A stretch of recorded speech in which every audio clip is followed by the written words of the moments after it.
Baik, di video ini saya akan membahas mengenai elektrolisis.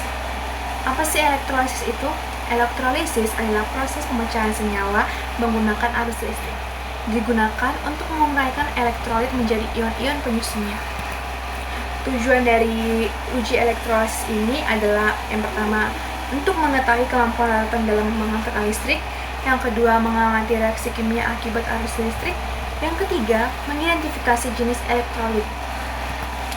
Prinsip kerja elektrolisis. Yang pertama itu menggunakan dua elektrolit dalam larutan elektrolit. Yang kedua, arus listrik memicu reaksi redoks di elektroda. Yang ketiga, ion-ion bermigrasi ke elektroda yang sesuai. Komponen utama atau alat-alat yang biasa kita gunakan dalam uji elektrolisis ini, yang pertama itu ada baterai, yang kedua dua elektroda karbon atau logam inert, yang ketiga itu bejana elektrolit, yang keempat larutan elektrolit itu sendiri. Jenis elektroda, yang pertama itu adalah elektroda inert. Ini tidak bereaksi, contohnya grafit dan platina. Yang kedua itu ada elektroda aktif yang ikut bereaksi, contohnya Cu dan Zn. Jenis elektrolit, yang pertama itu ada elektrolit kuat. Ini elektrolit kuat ini terionisasi secara sempurna. Contoh dari elektrolit kuat itu adalah NaCl dan HCl. Yang kedua itu elektrolit lemah. Elektrolit lemah ini adalah yang sebagian terionisasi. Contohnya itu ada CH3COH. Yang ketiga itu ada larutan non-elektrolit. Larutan non-elektrolit adalah larutan yang tidak dapat menghantarkan arus listrik. Contohnya itu ada gula dan alkohol. Yang selanjutnya itu ada proses reaksi di elektroda. Yang pertama itu ada katoda atau min, tempat terjadinya reduksi ion positif menuju ke sini. Yang selanjutnya itu ada anoda atau plus, adalah tempat oksidasi atau ion negatif. Contoh elektrolisis NaCl leleh.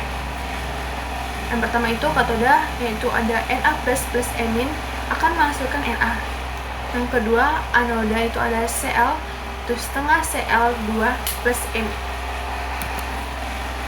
Contoh elektrolisis larutan CuSO4. Katoda Cu2 plus 2 emin akan menghasilkan Cu.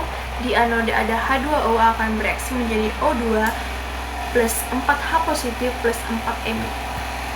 Jika elektrodanya inert. Hukum Faraday.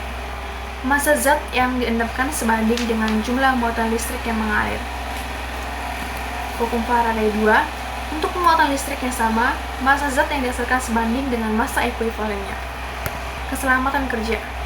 Yang pertama itu, hindari kontak langsung dengan larutan elektrolit. Yang kedua, gunakan sarung tangan dan kacamata pelindung. Yang ketiga, jangan menyentuh elektroda saat bekerja. Aplikasi elektrolisis dalam kehidupan sehari-hari itu, contohnya yang pertama ada penyipuan logam, yang kedua produksi gas industri, yang ketiga elektrolisis air, yang keempat pemurnian logam. Kelebihan dan kekurangan dari elektrolisis. Kelebihannya yaitu dapat menghasilkan zat murni, dan yang kedua itu digunakan industri besar. Kekurangannya itu konsumsi energinya lebih tinggi dan reaksinya cenderung lebih lambat. Sini ada contoh soalnya.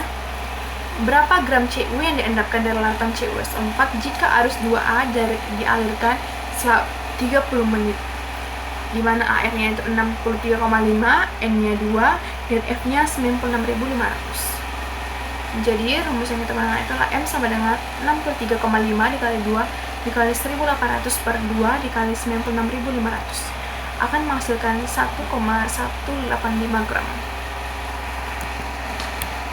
Jadi kesimpulannya adalah elektrolisis adalah teknik penting dalam kimia untuk memisahkan zat. Praktikum uji elektrolisis ini membantu memahami konduktivitas dan reaksi elektrokimia. Sekian yang dapat saya jelaskan mengenai uji elektrolisis. Terima kasih.